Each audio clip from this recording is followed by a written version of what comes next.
Bos chef oh. Riga. Hari itu kan. Mana tuh lagi oh. Bro. Sekarang. Sudah masak guys. Wow, mantap. Goreng lagi.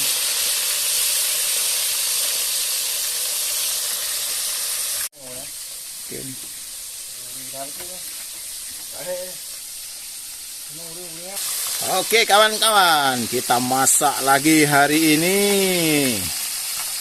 Tapi perut sudah minta makan ini kawan. Sudah lapar ini kawan. Hari ini kita masak-masak lagi ikan hasil menjala di sungai kawan ya. Ini kita goreng dulu. Dan yang ini nanti kita masak ikan gulai asam keung kawan ya. Tapi ini perut lapar sudah kawan. Tapi harus sabar dulu, harus masak. Nah, jadi gimana? Ya begitulah. Ini kita goreng dulu. Ini untuk goreng. Tadi ada ikan goreng, ada ikan gulai.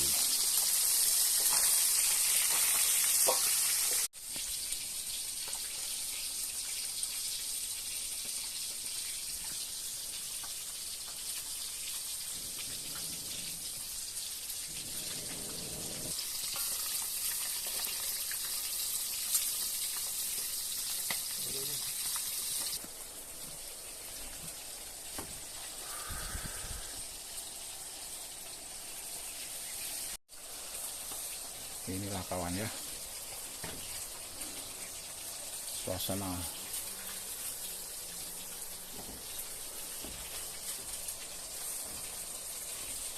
mantap.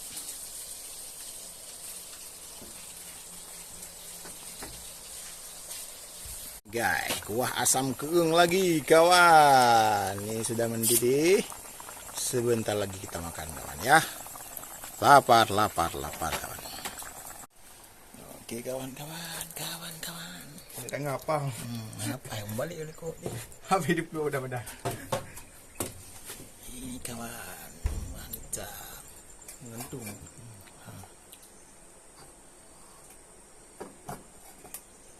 Oke, mantap lah guys. Mari.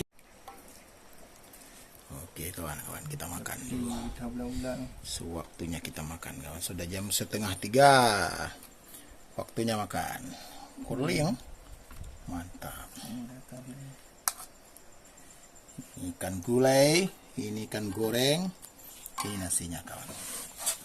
Selamat menikmati. Panas lagi. Oh. Ini yang belah-belah anak boleh beli? Hah? Yang belah-belah? Belum. Hah? Nunggu. Oke kawan-kawan, kita makan dulu ya.